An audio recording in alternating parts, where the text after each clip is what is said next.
Eliane avait 28 ans, mais sa vie ressemblait déjà à une boucle sans fin. Chaque matin, elle enfilait son chemisier blanc, ajustait sa jupe de bureau et s'asseyait derrière un vieux bureau d'entreprise où elle tapait des lettres qu'elle ne lisait même plus. Son salaire de 500 000 francs lui permettait de payer son loyer, sa nourriture, quelques petits plaisirs, mais rien de plus.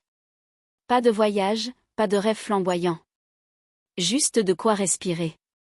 À la sortie du travail, son rituel ne changeait jamais, rentrer directement chez elle, fermer la porte derrière elle et s'allonger sur son lit, téléphone en main, comme si ce petit écran était la seule fenêtre sur un monde plus grand.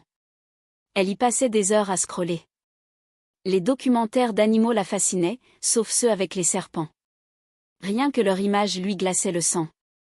À cause de cette peur viscérale, elle refusait même d'aller au village voir sa mère malade. Elle préférait envoyer de l'argent de loin, comme pour apaiser sa culpabilité. Mais ce qui la captivait le plus, c'étaient les vidéos de richesse. Des hommes et des femmes qui voyageaient, qui se montraient avec des montres hors de prix, des voitures qui semblaient tout droit sorties d'un rêve.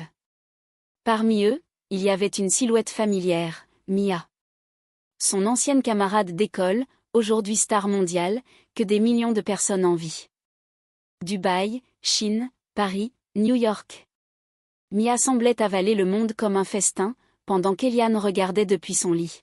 « Moi aussi je veux vivre ça », murmurait-elle souvent, seule dans sa chambre, comme une prière silencieuse que personne n'entendait. Ce contraste la déchirait, à l'extérieur, une jeune femme correcte, rangée, bien habillée, à l'intérieur, une âme en feu, rongée par l'envie et la frustration.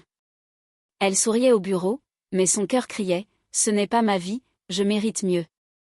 Puis un soir, alors qu'elle sortait fatiguée de son travail, le bruit d'une voiture de luxe l'arracha à ses pensées.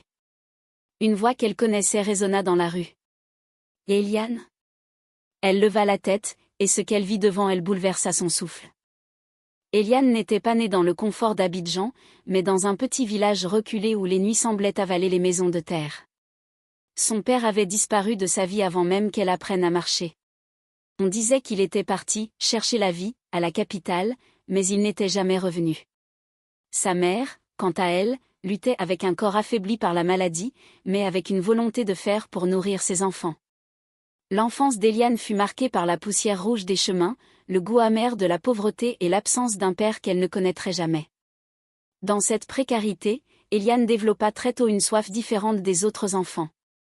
Tandis que ses camarades se contentaient de courir derrière les chèvres ou de rire dans la rivière, elle regardait avec insistance les rares voitures qui traversaient le village. Un jour, moi aussi je monterai dedans, se promettait-elle en silence. La pauvreté ne l'avait pas brisée, elle avait au contraire planté en elle le germe d'une ambition démesurée. Mais ce rêve était constamment voilé par une peur irrationnelle, les serpents qui hantaient les broussailles du village. Chaque fois qu'elle en apercevait un, elle fuyait en hurlant comme si la mort elle-même la poursuivait. Cette peur devint une prison intérieure. Pour elle, le village tout entier était devenu synonyme de serpents, de danger, d'angoisse. Même en grandissant, rien ne l'apaisa. Au contraire, ses cauchemars se peuplaient de reptiles rampants, glissant dans l'ombre, la fixant de leurs yeux froids. Alors, au fil du temps, elle se mit à redouter chaque retour au village. Même lorsque sa mère l'appelait d'une voix faible, suppliant de venir la voir, Eliane inventait des excuses. Elle préférait envoyer un peu d'argent par mobile money que d'affronter la terre rouge où les serpents attendaient. Sa peur parlait plus fort que son amour filial. Pour calmer sa conscience, elle se répétait que l'argent envoyé était plus utile qu'une simple visite. Elle se disait que sa mère avait besoin de médicaments, de riz, d'huile, pas de sa présence. Mais dans son cœur, elle savait que ce n'était pas vrai. Sa mère avait surtout besoin d'elle, de son sourire, de sa main pour la soutenir. Pourtant, à chaque fois qu'elle pensait faire le voyage, l'image d'un serpent traversant la route lui coupait toute envie. « Je ne peux pas », murmurait-elle dans la solitude de sa chambre. Elle choisissait l'évitement, même si cela l'arrangeait. Cette culpabilité la suivait comme une ombre. Chaque fois qu'elle voyait une vieille femme dans la rue, son cœur se serrait en pensant à sa mère restée au village, seule, fragile, malade. Mais elle continuait de fuir, préférant s'enterrer dans ses rêves de luxe que d'affronter ses peurs d'enfance. Elle se disait qu'un jour, quand elle aurait de l'argent, elle rachèterait cette culpabilité. Elle imaginait bâtir une grande maison pour sa mère, loin des serpents, loin de la misère. Mais pour l'instant, ce n'était qu'un rêve, et son cœur commençait déjà à se fissurer sous le poids du manque. Lorsqu'Eliane quitta le village pour rejoindre Abidjan à l'adolescence, elle crut qu'un nouveau monde s'ouvrait à elle. La ville brillait d'enseignes lumineuses, de voitures rutilantes, de rêves accrochés au gratte-ciel. Mais rapidement, elle comprit que cette lumière n'était pas faite pour tout le monde. Ses résultats scolaires étaient moyens, parfois en dessous. Elle travaillait sans passion, sans but précis. Elle voyait des camarades briller, décrocher les meilleures notes, recevoir les félicitations des professeurs, tandis qu'elle se contentait du strict nécessaire. Elle se sentait invisible, noyée dans la masse, comme si son existence n'avait pas de couleur particulière. Parmi tous ses camarades, il y avait une fille qui attirait irrésistiblement son attention, Mia. Brillante, belle, toujours au centre des regards. Là où Eliane traînait ses cahiers usés, Mia portait des livres impeccables, des habits soignés, et surtout une assurance rare. Les professeurs voyaient en elle une élève exceptionnelle, destinée à de grandes choses. Eliane observait, fascinée et jalouse à la fois. Elle ne comprenait pas comment certaines naissaient déjà avec une lumière intérieure, pendant qu'elle avançait dans l'ombre. Mia représentait tout ce qu'elle rêvait d'être, admirée, unique, promise à un avenir éclatant. Cette comparaison constante devint une blessure intime. Elle ne montrait rien, mais à l'intérieur, une frustration sourde grandissait. Elle se demandait pourquoi la vie semblait si injuste, pourquoi certains avaient tout, et elle si peu. Ses soirées étaient remplies de pensées amères. Elle rêvait de reconnaissance, de grandeur, de succès, mais se sentait emprisonnée dans un corps banal, dans une destinée médiocre. Chaque fois que Mia recevait un prix ou une ovation, Eliane applaudissait en surface, mais dans son cœur, une voix chuchotait, « Et moi ? Pourquoi pas moi ? Quand est-ce que ce sera mon tour ?» À la fin du lycée, son parcours se dessina presque malgré elle. Sans ambition claire, elle chercha simplement un moyen de survivre. Elle décrocha un poste de secrétaire dans une petite entreprise à Abidjan. 500 000 francs par mois, assez pour payer son loyer, se nourrir, se vêtir, et parfois se faire un petit plaisir. Mais rien de plus. Elle entra alors dans une routine grise, mécanique. Ses collègues la voyaient comme une femme correcte, stable, sans histoire. Mais derrière ce masque calme se cachait une jeune femme rongée par l'envie d'une vie qu'elle ne touchait pas. Chaque soir, en quittant son bureau poussiéreux, elle regardait les rues d'Abidjan s'illuminer, les 4x4 luxueux défiler, les restaurants pleins de rire et de musique. Elle soupirait et murmurait, « Ce monde-là n'est pas pour moi, pas encore. » Pourtant, dans le fond, elle sentait que son destin ne pouvait pas se résumer à taper des lettres pour un patron colérique. Elle avait la conviction que quelque chose d'autre l'attendait, mais elle ignorait encore quoi. Et ce vide, cette attente silencieuse, devenait chaque jour plus insupportable, comme une tempête qui couvait et qui, tôt ou tard, devait éclater. À 28 ans, Eliane menait une existence réglée comme une horloge. Métro boulot dodo. Ses journées se ressemblaient toutes, réveil à 6 heures, transport en commun étouffant, bureau grisâtre, patron irritable, retour à la maison dans un taxi partagé.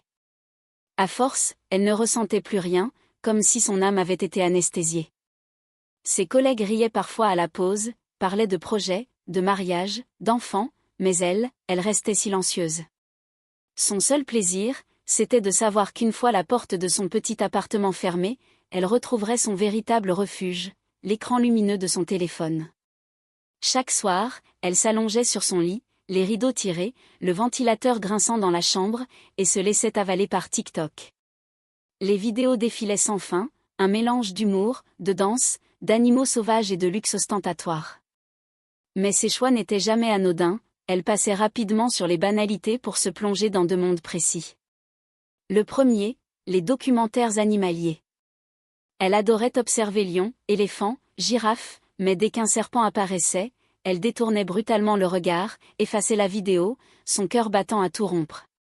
Cette peur irrationnelle dominait sa vie depuis l'enfance, toujours intacte. Le simple mot, serpent, suffisait à lui donner des frissons. Elle se disait parfois qu'elle était ridicule, mais son corps réagissait comme si elle faisait face à la mort. Cette phobie façonnait même ses choix de vie, elle ne retournait pas au village, de peur d'en croiser sur les chemins. Sa mère lui manquait, mais sa peur la clouait à Abidjan. Alors elle se réfugiait dans son deuxième univers favori, les vidéos de richesse. Là, elle pouvait oublier ses frayeurs. Elle contemplait des inconnus qui claquaient des millions dans des hôtels 5 étoiles et murmurait « Ah, si seulement ». Petit à petit, ces vidéos devinrent une drogue. Elle suivait des influenceurs, connaissait leurs habitudes, leurs destinations, leurs moindres caprices. Elle s'attachait à ces vies étrangères comme si elle pouvait combler son propre vide. Mais plus elle regardait, plus sa frustration grandissait. Dans son appartement simple, aux murs écaillés et au carrelage froid, elle se sentait minuscule. Aucun parfum de luxe, aucun éclat de cristal, juste une ampoule fatiguée qui clignotait parfois au plafond. Elle fermait les yeux et se disait, un jour, moi aussi, je serai là-bas, pas ici. Mais au réveil, la réalité revenait, implacable. Cette solitude la consumait lentement. Ses voisins la voyaient comme une jeune femme discrète, polie, effacée, mais personne ne devinait la tempête intérieure qu'elle portait.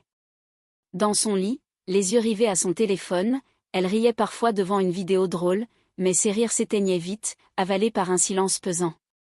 Les nuits passaient, toutes identiques, comme si le temps s'amusait à la punir. Et chaque fois qu'elle coupait son téléphone pour dormir, une question l'assaillait, brutale, est-ce que ma vie se résume à ça ? Cette pensée devenait un poison. Et le poison commençait à brûler. Parmi toutes les vidéos de luxe qu'Eliane dévorait, il y en avait une qu'elle attendait toujours avec plus d'impatience, celle de Mia. Son ancienne camarade de classe était désormais une figure incontournable d'Instagram et de TikTok. Les images défilaient comme un rêve éveillé, Mia en robe scintillante à Dubaï, Mia dans un jet privé en direction de New York, Mia posant sur la grande muraille de Chine, Mia dans les rues illuminées de Paris. Le contraste était violent, tandis qu'Eliane mangeait son riz gras seule dans son appartement, Mia semblait avaler le monde entier avec un sourire triomphant. Eliane n'en revenait pas qu'elles aient partagé la même salle de classe autrefois. Elle se souvenait de la jeune fille brillante, pleine d'assurance, toujours remarquée par les professeurs. Mais jamais elle n'aurait imaginé que Mia atteindrait de tels sommets. Elle la suivait en silence, incapable de décrocher son regard de l'écran. Chaque photo, chaque vidéo devenait une obsession. Elle lisait les commentaires, quelle queen, la vie de rêve, inspiration pure. Elle ressentait un mélange étrange, un venin doux amer, l'admiration sincère, mais aussi une jalousie brûlante qui la rongeait chaque soir. Ces vidéos étaient comme un miroir cruel. Elles reflétaient tout ce qu'Eliane désirait sans jamais pouvoir atteindre, voyager, être admirée, goûter au luxe. Elle s'imaginait dans ces décors, habillée en grande dame, trinquant avec des célébrités, filmée par des foules émerveillées. Mais quand l'écran s'éteignait, elle se retrouvait face à son plafond jauni et ses draps défraîchis. Parfois, elle chuchotait, « Seigneur, pourquoi elle et pas moi ?» Mais la réponse ne venait jamais. Cette frustration se transformait en une soif insatiable. Elle ne voulait plus seulement survivre, elle voulait exister aux yeux du monde, comme Mia. Peu à peu, Mia devint pour elle un modèle et une obsession. Elle imita sa façon de s'habiller avec les moyens du bord, copia ses poses dans le miroir, essaya même de reproduire ses vidéos avec son petit téléphone. Mais rien n'avait le même éclat. Sa vie n'avait pas la lumière de Mia. Pourtant, elle continua de suivre chaque publication religieusement, comme si elles étaient des versets d'un évangile moderne. Un jour, je serai comme elle, répétait-elle, plus pour se convaincre elle-même que pour croire réellement à ses mots. Mais dans son cœur, le doute grandissait. Puis un soir, alors qu'elle sortait du bureau, fatiguée et perdue dans ses pensées, un rugissement de moteur attira son attention. Une voiture de luxe s'arrêta brusquement à quelques mètres d'elle. La vitre descendit lentement, et une voix familière résonna dans la rue. « Eliane ?» Elle se figea. Son cœur battait à tout rompre. Elle leva les yeux et son souffle se coupa net. C'était elle. Mia. Pas sur un écran, pas dans une vidéo, mais bien devant elle, réelle, éclatante, vivante. Le rêve qu'elle avait contemplé des années venait de s'inviter brutalement dans sa réalité. La rue était bruyante ce soir-là, remplie de klaxons et de vendeurs ambulants criant leur prix. Eliane marchait tête baissée, fatiguée par une journée interminable, quand soudain un bruit de moteur puissant fit trembler le sol. Une voiture de luxe, rutilante sous les lampadaires, s'immobilisa près d'elle. La vitre teintée glissa doucement et une voix éclata dans la nuit. « Eliane ?» Elle leva les yeux, son cœur s'emballa. C'était Mia. Pas l'image parfaite d'Instagram, mais Mia en chair et en os. Belle, radieuse, comme sortie d'un autre monde. Eliane crut rêver. Leurs regards se croisèrent et le temps sembla s'arrêter. « C'est bien toi », s'exclama Mia avec un grand sourire. Eliane resta figée quelques secondes avant de balbutier. « Oui, c'est moi. » Sa voix tremblait, partagée entre la surprise et l'émotion. Mia fit signe à son chauffeur de se garer et descendit de la voiture. Les passants s'arrêtèrent, intrigués par cette scène improbable. Eliane ne savait plus où poser ses yeux, sur la voiture scintillante, sur la tenue luxueuse de son amie, ou sur son sourire éclatant. Elle se pinça discrètement pour s'assurer qu'elle n'était pas en train d'halluciner. Les souvenirs d'adolescence revinrent brusquement. La salle de classe, les rêves étouffés, les années passées à admirer Mia de loin. Et maintenant, elle se tenait là, devant elle, comme si les barrières entre leurs mondes s'étaient effacées. Eliane sentit une chaleur monter dans sa poitrine, mêlée à une pointe d'envie.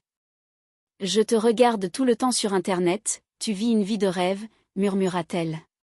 Son admiration transperçait chaque mot. Mais derrière ses yeux brillants, une question muette l'obsédait, comment avait-elle fait? Comment cette fille qu'elle connaissait avait-elle réussi à atteindre un tel sommet? Mia, éclatante, éclata de rire et posa une main amicale sur son épaule. « Tu sais quoi? Je suis en Côte d'Ivoire pour quelques semaines. On doit profiter. » Son ton était naturel, comme si elle s'était quittée hier. Eliane sentit ses jambes fléchir. Son instinct lui criait de rester dans sa bulle, dans son monde simple. Mais une autre voix, plus forte, résonnait dans sa tête, c'était l'occasion qu'elle attendait depuis toujours. Une chance inespérée. Elle hésita quelques secondes, puis laissa échapper un souffle court, « D'accord. » Sa décision venait de changer sa vie. Mia lui sourit, ouvrit la portière de sa voiture et l'invita à monter. Le cuir luxueux, le parfum enivrant, les lumières de la ville reflétées sur la carrosserie, tout semblait irréel. Eliane sentit une ivresse nouvelle s'emparer d'elle. Elle s'installa, le cœur battant, ses mains moites serrées sur son sac. La voiture démarra dans un rugissement, s'enfonçant dans la nuit abidjanaise. Eliane jeta un dernier regard par la vitre à la rue poussiéreuse qu'elle venait de quitter. Sans le savoir, elle laissait derrière elle son ancienne vie. Et devant elle, un monde inconnu s'ouvrait, un monde dont elle ignorait le prix. La nuit s'était installée sur Abidjan, mais pour Eliane, c'était comme si le jour se levait pour la première fois.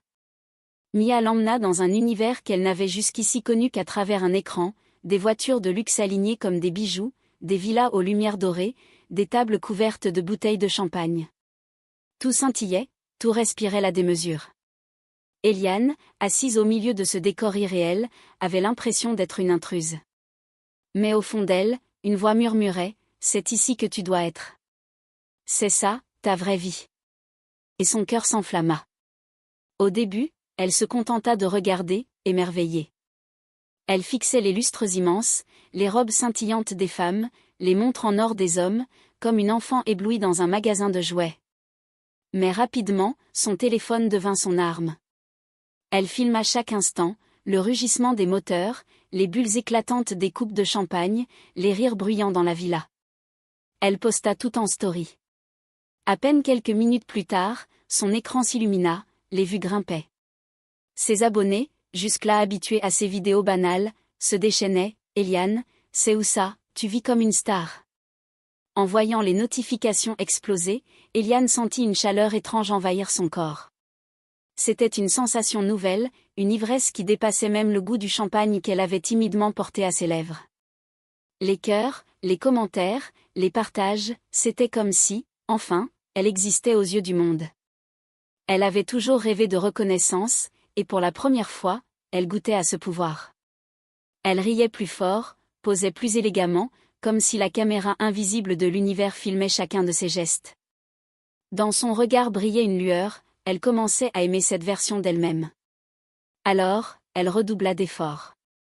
Elle se plaça à côté de Mia, fit des selfies complices, montra les bouteilles, les voitures, les villas. Tout devait être immortalisé. Chaque instant devenait contenu, chaque sourire, un spectacle. Elle avait compris, l'image valait plus que la réalité. Les notifications fusaient, son téléphone vibrait sans cesse, mais elle ne le mettait jamais en silencieux. Elle voulait entendre ce son, encore et encore. C'était la preuve qu'elle comptait. La preuve qu'elle n'était plus l'ombre de son bureau, mais une étoile en devenir. Et plus elle filmait, plus elle s'attachait à cette illusion brillante. La nuit s'acheva au petit matin, mais Eliane n'était pas fatiguée. Son cœur battait encore fort, comme si elle avait dansé avec le destin lui-même. Dans le taxi qui la ramenait, elle fixait ses stories, incapable de croire ce qu'elle voyait, des milliers de vues, des centaines de commentaires, des abonnés qui se multipliaient. Elle se dit, je n'ai rien fait, mais déjà, le monde me regarde. Cette pensée était douce comme un poison. Ce n'était que le début, mais elle le sentait, quelque chose venait de changer à jamais. Et sa soif venait d'éclore. Les jours suivants furent comme un rêve éveillé. Eliane ne voyait plus Abidjan avec les mêmes yeux, tout semblait briller d'une lumière nouvelle.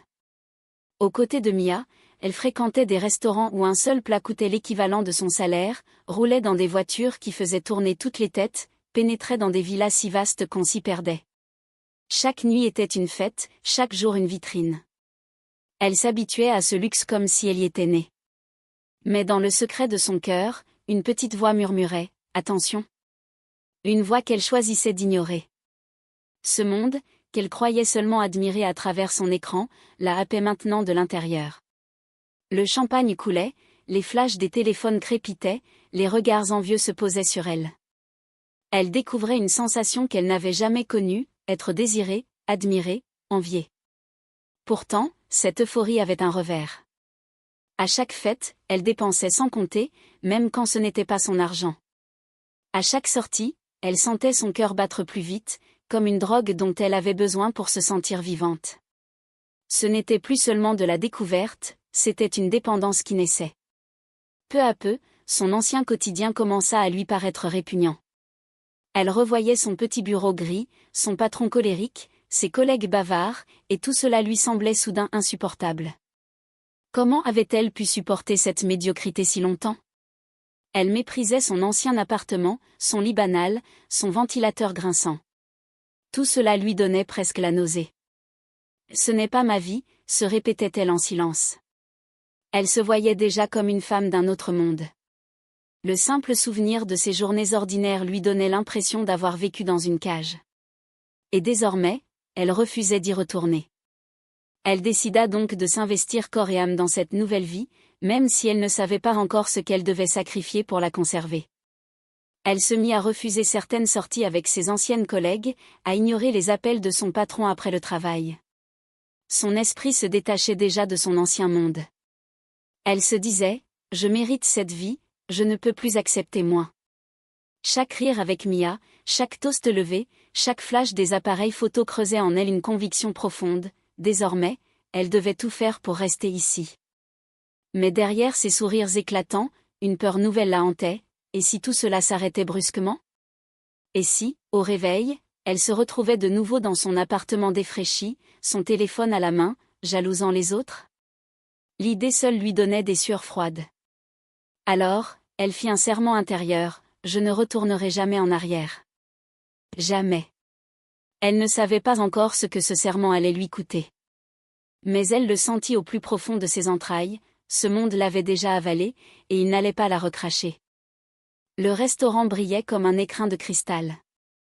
Les couverts en argent scintillaient sous la lumière tamisée, et les serveurs déposaient des plats raffinés comme s'ils servaient des reines. Eliane, vêtue d'une robe offerte par Mia, se sentait transportée dans une autre dimension. Pourtant, au milieu des rires et des conversations futiles, une question brûlait ses lèvres. Depuis des semaines, elle observait Mia, ses dépenses extravagantes, ses voyages incessants, son luxe sans limite. Elle ne tenait plus. Alors, entre deux gorgées de vin, elle fixa son amie dans les yeux et osa. « Et dis-moi, ton secret. Comment tu fais ?» Mia éclata d'un petit rire, comme si la question était naïve. « Secret ? Tu sais bien, je travaille, j'investis, je fais mes affaires. Elle parlait d'un ton léger, mais Eliane voyait bien la lueur d'évitement dans ses yeux. Elle insista, la voix plus ferme, non, Mia. Je connais les affaires. Je sais ce que c'est de gagner un salaire. Ce que tu vis dépasse tout ça. Alors dis-moi la vérité. Mia resta silencieuse quelques secondes, triturant sa bague étincelante. Puis elle soupira et murmura, presque imperceptiblement, tout ça, Eliane, ce n'est pas du travail. C'est un pacte. Le mot résonna dans la tête d'Eliane comme un coup de tonnerre. Un pacte.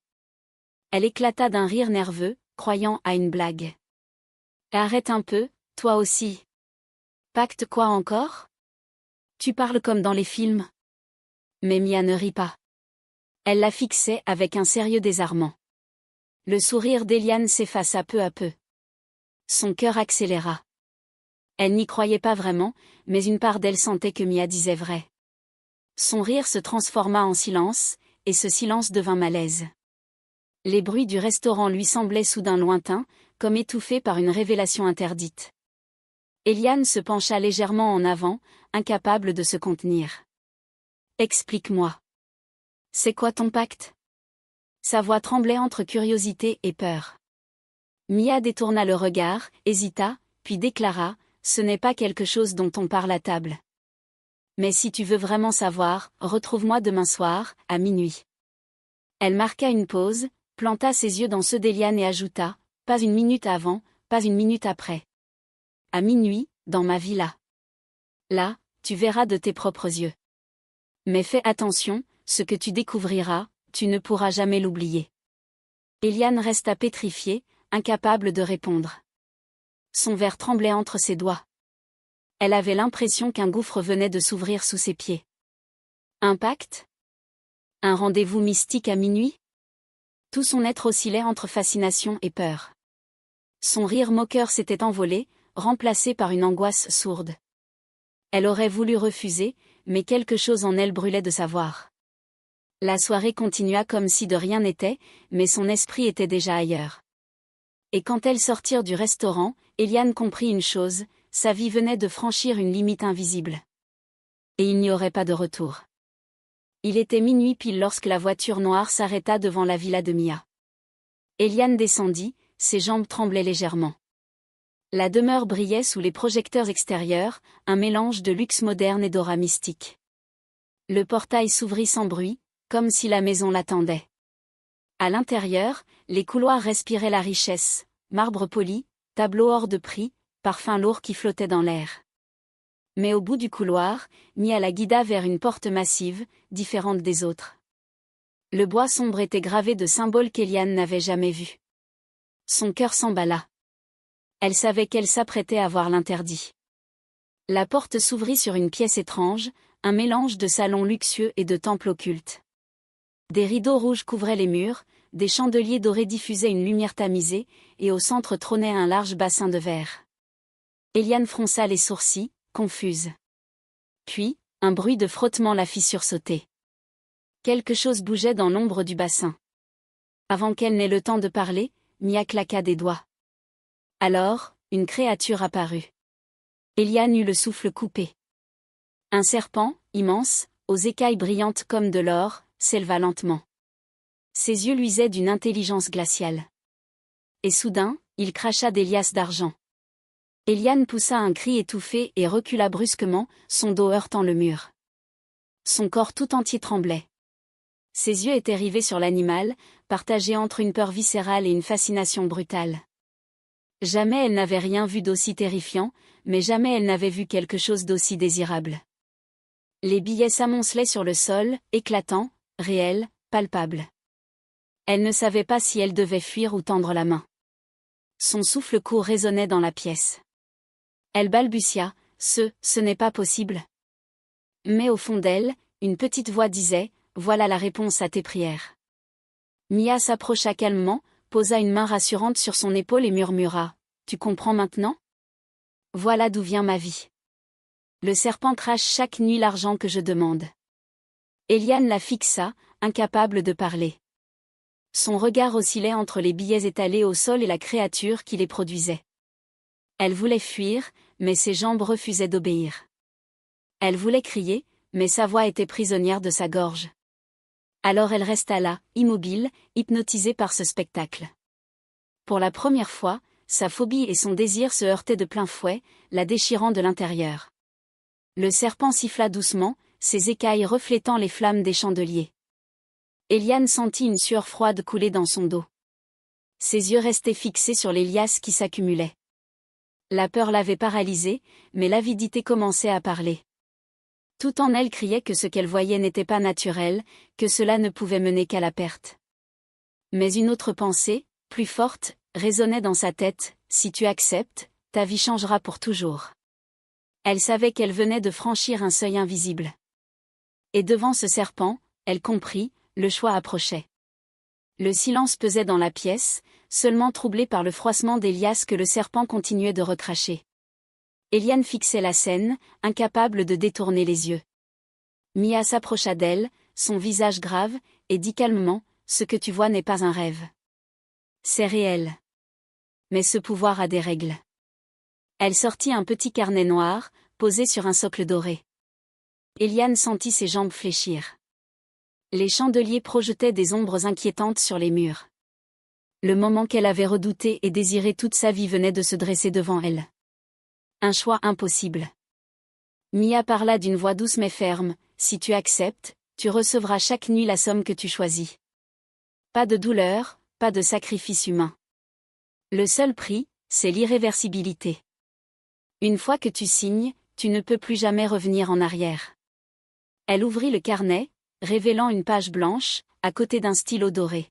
« Écris ton nom, choisis ton montant, et le pacte sera scellé. » Eliane sentit son souffle s'accélérer.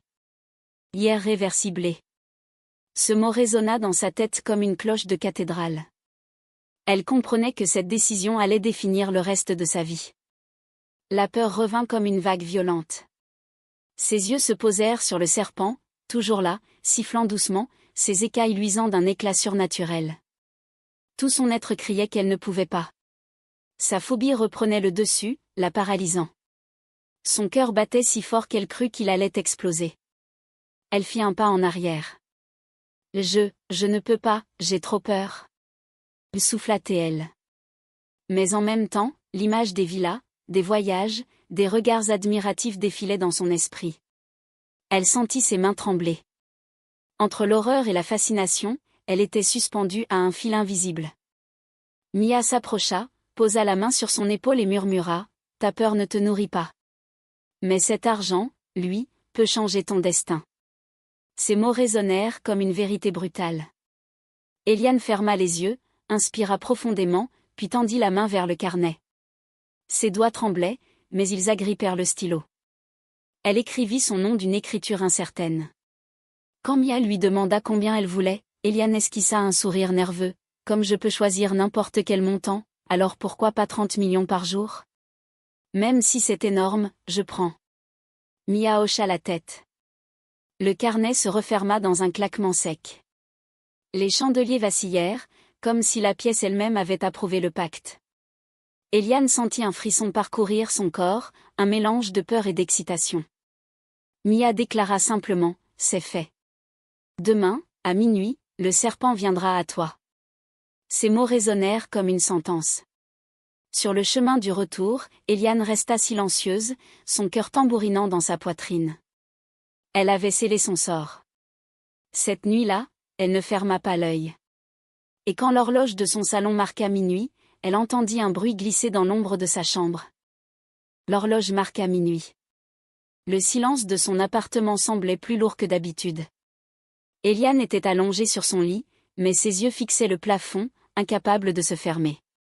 Puis, un bruit infime, comme un frottement au sol, lui glaça le sang. Elle tourna la tête. Là, au pied de son lit, une forme sombre ondulait dans la pénombre. Son cœur bondit. Le serpent. Son souffle s'accéléra, sa gorge se noua. Sans réfléchir, elle bondit du lit et courut se réfugier dans le salon, claquant la porte derrière elle. Ses mains tremblaient, ses jambes refusaient presque de la porter. Le silence revint. Mais au lieu de s'apaiser, il devint plus pesant. Elle colla son oreille contre la porte de sa chambre. Aucun sifflement, aucun mouvement. Elle hésita, puis poussa doucement la poignée. La porte grinça.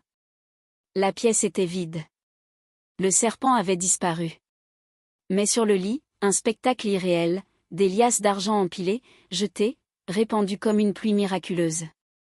Les billets étaient neufs, brillants, presque lumineux sous la lampe. Ses yeux s'écarquillèrent, ses mains tremblantes s'approchèrent. Elle en saisit une poignée. Ce n'était pas un rêve. C'était plus que 30 millions. Son pacte avait fonctionné. Un cri lui échappa, à la fois de joie et de stupeur. Ses larmes jaillirent, incontrôlables. Elle s'assit au milieu des billets, les pressant contre son visage, son cœur battant à tout rompre. « C'est à moi, murmurait-elle en riant nerveusement. La peur du serpent s'était envolée, balayée par l'odeur de l'argent. Elle avait l'impression que le monde entier s'agenouillait devant elle. Plus de dettes, plus de misère, plus de frustration. Une euphorie brutale l'envahit, un sentiment d'invincibilité. Elle se voyait déjà vivre une vie où rien ni personne ne pouvait plus jamais l'arrêter. Le lendemain, elle prit une décision radicale. Elle quitta son petit appartement qu'elle jugeait désormais indigne d'elle et s'installa dans une résidence de luxe, payant un loyer extravagant sans sourciller. Elle dépensa sans compter, vêtements de marque, repas gargantuesques dans les restaurants les plus chers, bouteilles alignées sur sa table comme des trophées. Son compte bancaire n'était plus une limite, mais un jeu. Et pourtant, au milieu de cette frénésie, elle resta prudente. Elle ne dit rien à personne sur l'origine de sa fortune. Quand on lui demandait, elle souriait simplement et lançait « J'ai commencé un business ». Ses vidéos explosaient, son nom circulait, ses voisins la regardaient avec admiration et suspicion. Mais derrière ses rires, derrière ses verres levés et ses photos filtrées, une vérité restait enfermée dans son cœur. Chaque nuit, à minuit, une créature rampante entrait dans sa chambre pour cracher ses millions. Elle dormait mal, parfois, mais chaque matin en voyant les billets, elle se disait que ça valait le prix. Elle s'était construit une façade éclatante, mais au fond, une question la hantait déjà, combien de temps pourrait-elle cacher ce secret? Et surtout, à quel prix? En quelques semaines, la vie d'Eliane prit une dimension qu'elle n'aurait jamais osé imaginer. Ses vidéos inondaient les réseaux sociaux, chacune atteignant des milliers, parfois des millions de vues. Les commentaires se multipliaient, « Tu es une inspiration, reine, montre-nous encore ». Elle était passée de l'ombre à la lumière en un éclair. Plus elle affichait ses repas de luxe, ses tenues hors de prix et ses sorties nocturnes, plus sa notoriété grandissait. Les notifications vibraient jour et nuit, lui rappelant que le monde entier la regardait désormais. Elle n'était plus invisible. Avec Mia, elle voyagea.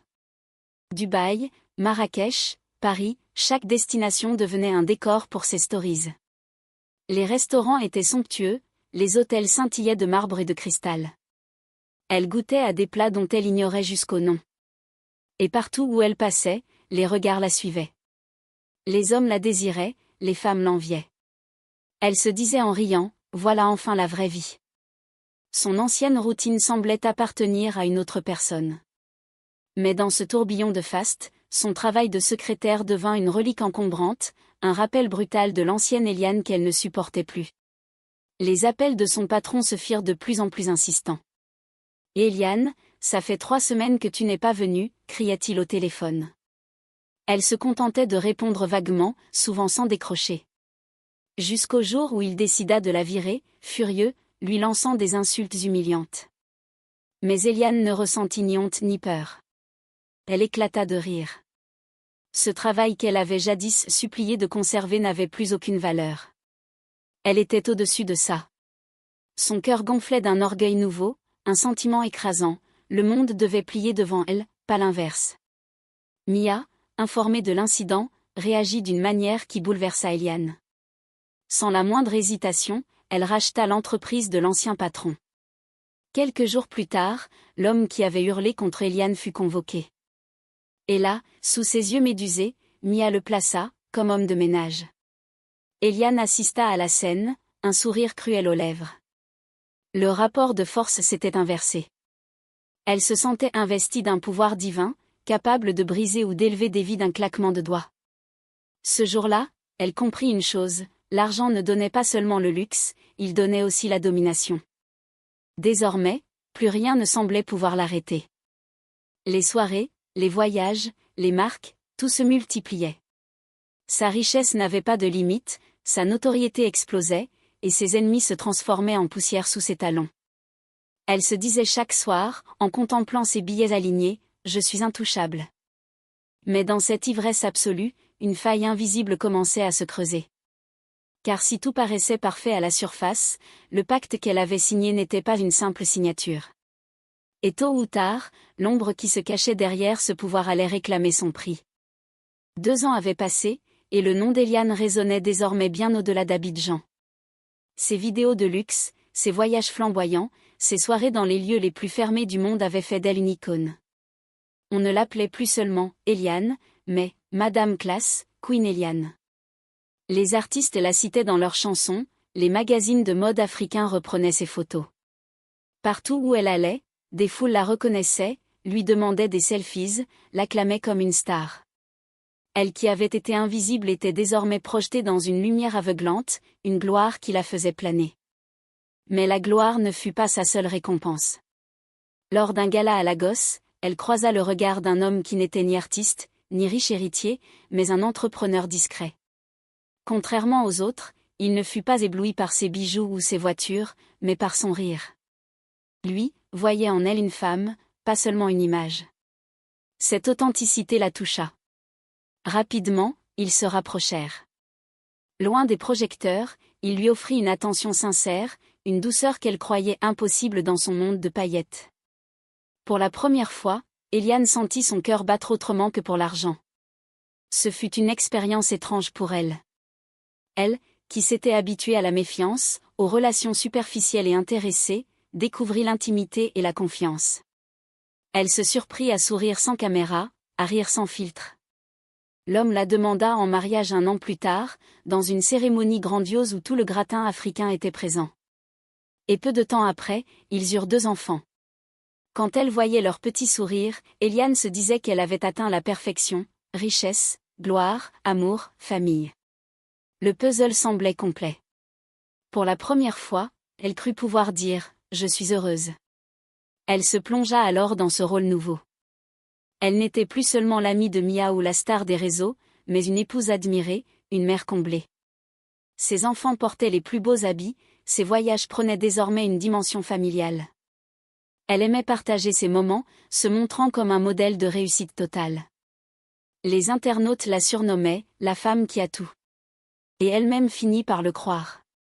Elle se disait que le pacte n'avait été qu'un passage, une étape, mais que désormais sa vie lui appartenait. Elle se persuada qu'aucune ombre ne pourrait ternir ce soleil. Et pourtant, au fond de ses nuits, quand tout le monde dormait, une pensée revenait parfois, furtive, comme une aiguille dans un tissu parfait, est-ce que tout cela est vraiment gratuit?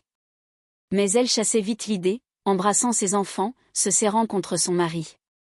Elle se répétait, non, j'ai gagné, j'ai réussi. Elle se noyait dans l'illusion du bonheur parfait, convaincue d'avoir trouvé la formule de la vie éternellement brillante. Mais une vérité restait tapie dans l'ombre, patiente, implacable. Car derrière chaque mirage, il y a un prix. Et le sien n'avait pas encore été présenté. 10 années s'étaient écoulées depuis la nuit où Eliane avait signé le carnet noir. Sa vie ressemblait à un conte de fées sans fin, une fortune inépuisable, une famille comblée, une réputation d'icône. Les années avaient filé comme des saisons de fête, et pourtant, au fond d'elle, une fissure grandissait. Chaque fois qu'elle s'asseyait dans sa villa silencieuse, entourée de richesses, une question revenait, pourquoi n'ai-je jamais payé de prix? Elle connaissait les pactes, les histoires racontées au village, les récits de malédiction. Mais rien. Pas un signe. Pas une conséquence. Était-elle vraiment l'exception? Ce doute devint une obsession. Elle y pensait en habillant ses enfants, en signant des contrats, en posant pour des photos. Elle souriait devant le monde, mais intérieurement, elle comptait les années, attendant le moment où tout s'écroulerait. Et quand rien n'arriva, le silence devint insupportable. Un jour, alors qu'elle voyageait une fois de plus avec Mia, installée dans un avion privé filant au-dessus des nuages, elle ne put se retenir. Elle fixa son amie, les yeux brûlants de curiosité, et demanda d'une voix basse, « Mia, pourquoi? Pourquoi il n'y a jamais eu de prix à payer ?» Sa voix résonna dans la cabine luxueuse comme une confession interdite. Mia, installée confortablement avec un verre de champagne, ne répondit pas immédiatement. Elle laissa planer un silence lourd, un silence qui fit accélérer le cœur d'Eliane. Celle-ci se sentit soudain vulnérable, comme une enfant ayant posé une question trop grave. Ses mains moites froissèrent le tissu de son siège. Elle avait peur de la réponse, mais la soif de vérité était plus forte. Son esprit bouillonnait, et si le prix était encore à venir? Et si elle s'était trompée depuis le début? Eliane insista, sa voix brisée par l'angoisse, « Dis-moi la vérité, Mia. Je t'en supplie. » Elle ne cherchait plus à jouer la femme forte, la star intouchable. Elle voulait comprendre. Comprendre pourquoi la peur du serpent s'était muée en luxe sans fin, sans jamais réclamer de dette. Elle avait besoin d'une réponse claire, même si elle craignait que cette vérité la détruise. Elle fixa son amie avec une intensité désespérée, comme si sa survie dépendait de ses mots. Tout en elle réclamait une explication, car le silence devenait plus effrayant encore que la vérité. Mia posa calmement son verre, tourna la tête vers Eliane et la regarda longuement. Puis, lentement, un sourire apparut sur ses lèvres. Pas un sourire de joie, mais un sourire énigmatique, presque cruel. Ses yeux brillaient d'un éclat inquiétant, comme si elle s'amusait de l'angoisse de son amie. Elle souffla simplement, « Tu veux vraiment savoir ?» Le bruit du moteur de l'avion couvrit un instant leur voix, mais dans ce silence suspendu, Eliane sentit que sa vie s'apprêtait à basculer une seconde fois. La réponse arrivait. Et ce qu'elle allait entendre allait briser son illusion pour toujours. Dans l'avion, le silence devint insupportable. Mia se pencha légèrement, son sourire toujours figé, et dit enfin. « Les esprits ne créent rien, Eliane. L'argent ne sort pas du néant. Il est simplement déplacé. » Eliane fronça les sourcils, confuse. Mia continua, la voix posée comme si elle expliquait une évidence. « Chaque billet que tu reçois n'est pas un cadeau, mais un vol. L'argent est pris à tes descendants. À tes enfants, aux enfants de tes enfants, jusqu'aux générations les plus lointaines. » Eliane sentit un froid glacial la parcourir. Elle resta bouche bée, incapable de parler. Mia croisa les jambes et but une gorgée de champagne avant d'ajouter. « Tu crois être riche? Tu vis seulement avec ce qui appartenait déjà à ta lignée. Moi, par exemple, j'ai déjà utilisé l'argent de mes descendants jusqu'à l'an 2725. » Eliane écarquilla les yeux. Elle crut d'abord à une exagération grotesque. Mais le ton sérieux de Mia ne laissait aucune place au doute. « Tu comprends? Ce que tu dépenses aujourd'hui, c'est ce que tes arrière-petits-enfants devaient avoir. Mais ils ne l'auront jamais. Tu les as dépouillés avant même leur naissance. » Les mots s'écrasèrent dans l'esprit d'Eliane comme une avalanche. Elle secoua la tête, incapable d'accepter. « Et non, non, ce n'est pas possible. » murmura-t-elle. Mais plus elle regardait Mia, plus elle comprenait que ce n'était pas une blague. Une douleur sourde naquit dans sa poitrine. Ses enfants. Leurs enfants. Elle avait cru leur construire un héritage, mais en réalité, elle avait arraché leur avenir de ses propres mains. Elle revoyait leurs sourires innocents, leurs petits pas maladroits dans la maison. Une boule de culpabilité lui monta à la gorge. « Mais Seigneur, qu'est-ce que j'ai fait ?»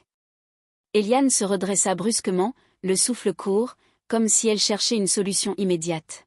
« Mais je peux investir, bâtir des entreprises, préparer quelque chose pour eux, non ?» demanda-t-elle, la voix tremblante.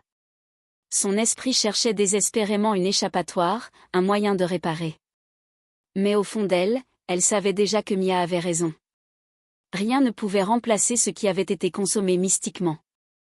Les fondations de sa descendance étaient déjà ruinées. Elle regarda ses mains comme si elles étaient tachées de sang. Elle avait voulu l'abondance, et en retour, elle avait condamné ses propres enfants à la pauvreté éternelle. Ses larmes coulaient, silencieuses, pendant que Mia la fixait sans compassion. « Tu comprends maintenant pourquoi je t'ai dit que ce pacte est irréversible, souffla-t-elle. Eliane sentit son monde s'écrouler. Tout ce qu'elle avait construit, toutes ces années de gloire, n'étaient que des miettes volées au futur. Elle comprit que son bonheur était une illusion bâtie sur le sacrifice silencieux de ses enfants. Ses mains se crispèrent sur la coudoir. Elle avait toujours craint les serpents, mais elle n'avait jamais imaginé que le véritable poison se cachait dans l'argent lui-même. Et le pire, c'est que c'était trop tard. Le souffle court, Eliane se tourna vers Mia, les yeux rougis par les larmes. Mais, il doit y avoir une solution, balbutia-t-elle. Sa voix était un mélange de supplication et de panique. Elle pensait à ses enfants, à leur avenir, à leur sourire qu'elle avait condamné sans le savoir. Son esprit se mit à tourner à toute vitesse, investir, bâtir un empire, créer des entreprises, préparer un héritage colossal. Oui, c'était possible. Elle pourrait compenser.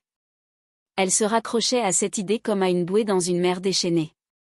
Mais Mia la fixait déjà avec un regard glacé. « Eliane » commença Mia d'une voix calme mais tranchante, « tu n'as rien compris. Tout ce que tu construis disparaîtra le jour où tu mourras.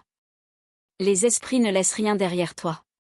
Tu crois investir, tu crois bâtir, mais au dernier souffle, tout s'efface. » Eliane sentit son sang se glacer. Elle ouvrit la bouche, mais aucun son n'en sortit.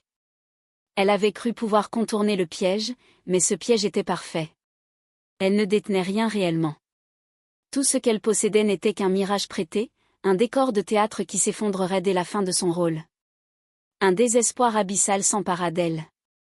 Elle se vit comme une prisonnière dans une cage dorée, entourée de diamants et de billets qui brûlaient son âme. Tout ce qu'elle avait méprisé, sa petite chambre modeste, ses repas simples, ses collègues de bureau lui paraissaient soudain infiniment plus précieux que cette richesse sans racines. Ses mains tremblaient, son corps était secoué de sanglots. Elle avait cru être libre, mais elle avait vendu sa liberté au prix le plus élevé. Pire encore, elle avait enchaîné ses enfants, ses petits-enfants, et toute une lignée innocente dans une pauvreté sans échappatoire. Elle pensa à prier, à implorer Dieu, à supplier pour la délivrance. Elle pensa aussi à courir vers ses entreprises, à rédiger un testament, à cacher de l'argent dans des coffres pour ses enfants. Mais plus elle réfléchissait, plus l'évidence s'imposait, rien de tout cela ne résisterait. Mia avait raison. Les esprits reprendraient tout, laissant derrière elle un désert. Ses efforts seraient effacés comme de la poussière sur une vitre. Chaque alternative s'effondrait dans son esprit comme un château de cartes. Elle baissa la tête, la gorge serrée. Pour la première fois, elle comprit la cruauté absolue du pacte. Mia croisa les bras et déclara, presque avec indifférence, « C'est ça, Eliane. Tu es riche aujourd'hui, mais ta descendance est déjà condamnée. » Les mots résonnèrent dans la cabine de l'avion comme un glas funèbre. Eliane se figea, les yeux perdus dans le vide. Elle revoyait ses enfants rire dans le salon, sans savoir qu'il hériterait d'un gouffre. Sa poitrine se serra, un cri muet bloqué dans sa gorge. Elle comprit que le pacte n'était pas un cadeau, mais une malédiction transmise comme un héritage invisible. Et dans son silence, une certitude glaciale s'imposa, il était trop tard. Eliane vivait toujours dans l'opulence. Ses voitures de luxe brillaient au soleil, ses villas s'élevaient comme des palais modernes, et ses photos continuaient d'inonder les réseaux sociaux. Aux yeux du monde, elle avait tout gagné. Mais derrière ses sourires parfaitement sculptés, une vérité la dévorait. Son âme était brisée. Elle savait désormais que chaque billet qu'elle dépensait n'était pas une bénédiction, mais une dette payée par ceux qui portaient son sang. Chaque matin, lorsqu'elle voyait ses enfants courir dans la maison, son cœur se serrait. Ils riaient, innocents, sans comprendre qu'ils avaient déjà été dépouillés avant même de naître. Leur futur était déjà écrit dans l'encre invisible du pacte. Elle se disait, « J'ai pris leur pain pour me nourrir aujourd'hui, j'ai pris leur richesse pour acheter mon luxe. » Le parfum de ses robes lui donnait la nausée, les diamants de ses bagues brûlaient ses doigts. Elle avait cru acheter le bonheur, mais en réalité, elle avait acheté une malédiction. Alors, une réflexion sombre naquit en elle, et si beaucoup de familles pauvres autour d'elle n'étaient pas pauvres par choix, ni par manque d'efforts, mais parce qu'un ancêtre avait déjà volé leur avenir? Et si la misère n'était pas toujours le fruit de la paresse, mais parfois le résultat de pactes invisibles scellés dans le silence des nuits? Cette pensée la hanta, transformant son regard sur le monde. Le luxe était devenu sa prison. Elle avait voulu la gloire, l'argent facile, l'admiration du public. Elle avait tout obtenu. Mais la vérité était simple, implacable, brutale, le succès facile a toujours un prix. Et parfois, ce prix n'est pas payé par celui qui signe, mais par ceux qui viennent après lui. Et Eliane, désormais, portait le poids insupportable d'avoir condamné sa propre lignée.